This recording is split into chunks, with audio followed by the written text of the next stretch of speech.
Definitely. Well, like you said, let's move on to the next one, which is basically another terrorist attack that happened in London.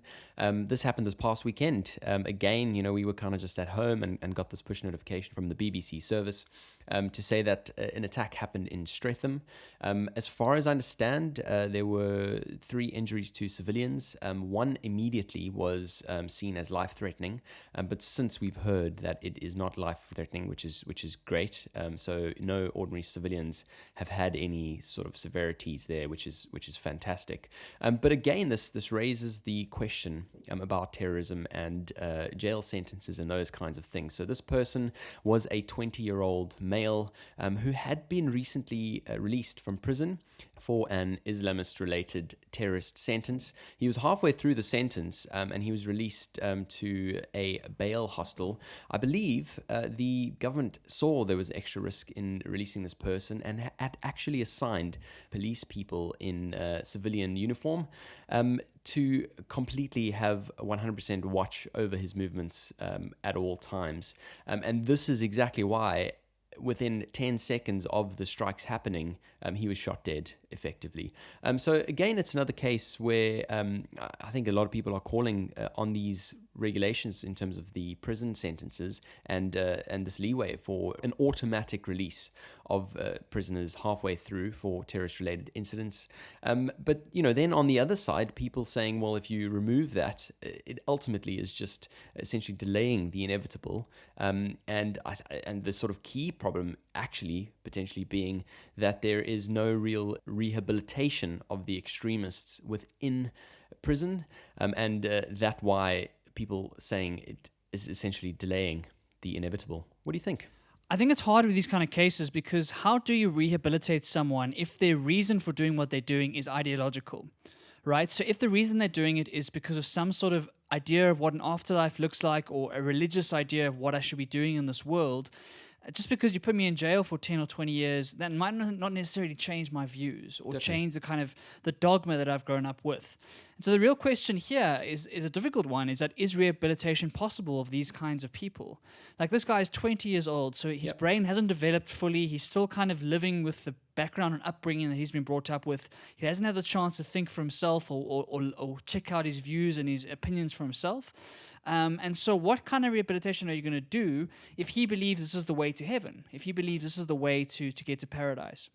So with a lot of these ideological terror attacks, it's hard to know what to do because you want to give them the benefit of the doubt. You want to think that your normal system of law and your system of punishment is going to do what's necessary to change that person's view and kind of make them a more empathetic individual and kind of stop him from doing things in the future. But we've seen time and time again that this doesn't always work out like that. So it's a very challenging one because I think we have to think differently about our traditional law when we're thinking about these ideological crimes as opposed to a crime of hate or of passion or of just kind of, psychopathy.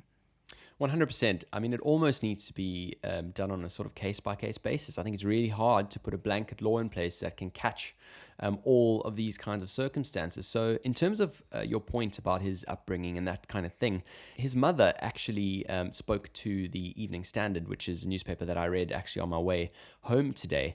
And she was just basically talking about how he was a normal kid growing up and how essentially with the advent of the internet, he was recruited at that stage, that kind of leading into his first sentence.